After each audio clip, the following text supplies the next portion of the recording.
이외에 또 하나의 문제는요, 영양 과잉이라고 생각하시면 돼요. 오늘의 키포인트가 이 영양 과잉입니다. 영양 과잉에서 내부적으로 생기는 독소가 굉장히 많아요. 이 영양 과잉에 들어가는 것들은 만약에 물이 지나치게 많다, 수분이죠. 몸 안에 수분이 지나치게 많을 경우에도 독소로 작용할 수가 있어요. 이런 경우 본인이 잘 느끼지 못하지만 가끔 보면 유명한 그 마라톤 대회에서 사망하는 경우가 있어요. 심장마비로 아니면 뭐 여러 가지 이제 분석이 있는데 대부분 그 경우는 과잉 수분 섭취예요. 마라톤을 하면 지나갈 때 수분을 굉장히 많이 먹으라고 이렇게 배열을 해놓잖아요. 그리고 그 사람들은 땀을 많이 흘리니까 당연히 물을 많이 먹어야 되겠다고 생각을 하죠. 근데 실제로 이 수독으로 작용해가지고 대부분의 마라톤에서 사망하는 사람들의 거의 99%가 수분 중독이에요. 수분 중독. 그래서 수분도 과잉되면 독소로 작용하는데요.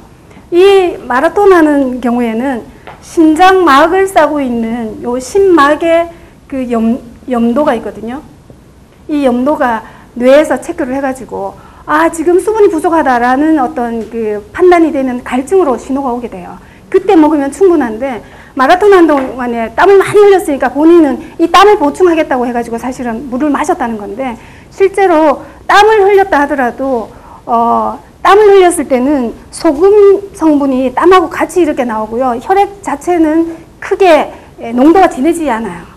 무슨 말이냐면 우리가 갈증이 나는 거는 운동할 때보다도 쉬고 있을 때, 쉬고 있으면 그 땀이 다시 이렇게 염분 성분이 혈액 속으로 들어와요. 그러면 수분은 날아가고 염분이 혈액 속으로 들어오게 되면 그때 혈액이 진해져요.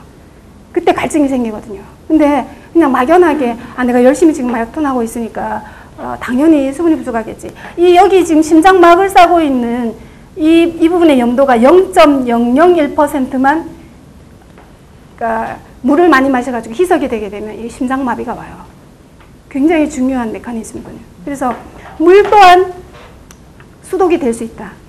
그 다음에 비타민 또 독이 될 수 있을까요?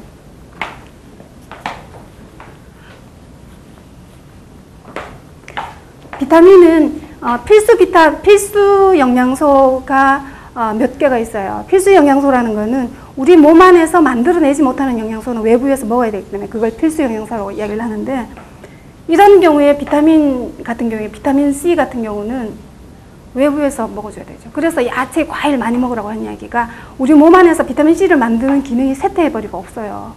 아주 오래전에는 이게 또한 내부적으로 합성을 했는데 지금은 없어졌다는 거죠. 자, 비타민 C 같은 경우에 이게 수용성이에요. 수용성은 소변을 통해서 쉽게 빠져나갑니다. 그래서 비타500이라든가 요즘 히트할 수 있는 이런 음료가 그렇게 대대적으로 광고를 해도 문제가 안 되는 경우는 수용성의 특성상 큰 문제가 안 된다는 거죠. 근데 비타민 A 같은 경우에 이게 지용성이에요.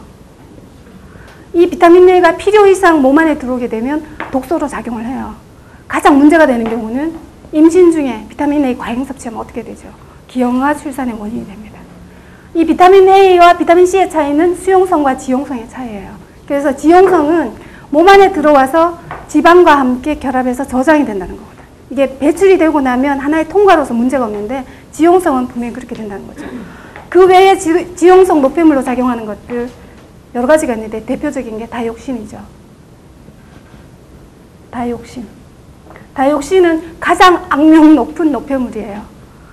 왜 그러냐면 한번 들어오면 안 빠져나갈 뿐만 아니라 이 생태계를 계속 돌아다니면서 우리 식탁에도 올라오고 그 다음에 암, 모든 그 피부병, 지금 이 고엽제 후유증 때문에 말이 많이 되고 있는데 이 지용성의 특성상 독소로 작용할 수 있는 요인이 굉장히 크다는 거죠.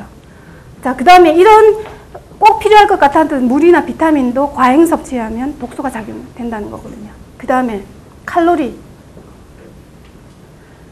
과잉되면 어떤 형태로 저장이 되죠?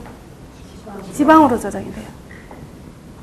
지방으로 저장되는 이유는 가장 효율적인 저장 시스템이기 때문에 지방으로 저장이 돼요.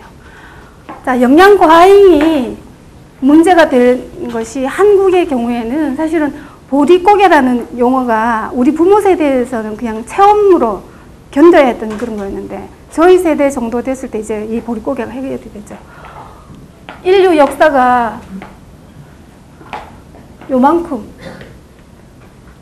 시계로 따지면 요 3분, 여기 23시간 57분이 되죠. 요 정도, 정말로 이 3만 년 역사 중에 요만큼만 지금 영양 과잉 시대에 살고 있어요. 나머지는 영양을 저장을 잘하는 어떤 그 개체가 살아남았다는 거거든요. 이런 시대에서 지금 우리가 선택을 해야 돼요. 우리가 이런 시대에 살았다 그러면 당연히 많이 먹고 빨리 저장하고 필요할 때 재활용하고 이것이 맞는데 지금 우리 이런 세대에 살고 있거든요. 이 세대에 살고 있으면서 영양 과잉이 독소로 작용한다는 걸 인식을 해 주셔야 돼요. 그 다음에 정신적인 스트레스. 정신적인 독소의 가장 대표적인 게 스트레스예요. 스트레스는 굉장히 여러 가지 의미로 작용할 수가 있는데 사람에 따라서 이 스트레스는 어떤 사람에게는 스트레스가 되고 어떤 사람은 스트레스가 안 돼요. 이걸 한마디로 이야기하면 그 해석학의 차이 이렇게 얘기하거든요. 어떤 상황에 대해 가지고 이걸 잘 받아들이면 사실은 스트레스가 안 될 수 있는데 그걸 꼭 문제가 되는 식으로 본인이 해석을 했어요. 스트레스는. 예전에는 이 스트레스가 하나의 가설이었는데 지금은 명확한 하나의 기전으로 이 스트레스가 만드는 신경 전달 물질, 그 다음에 스트레스가 만드는 호르몬, 이 두 가지가 매우 우리 몸에 공격적인 요소로 작용한다는 거거든요. 그래서 이러한 여러 가지 독소들이 우리의 삶과 지금 같이 병행되고 있어요. 이걸 처리를 해야 된다는 거죠. 독소의 종류, 가장 중요한 거는 독소라는 것이 따로 있는 것이 아니라 우리 삶의 과정에서 만나는 모든 것이 독소가 될 수 있고 그것이 지나칠 때는 독소로 작용한다. 심지어 물까지도 사람의 생명을 뺏어갈 수 있다. 독소의 개념을 그렇게 이해해 주시면 좋겠고요.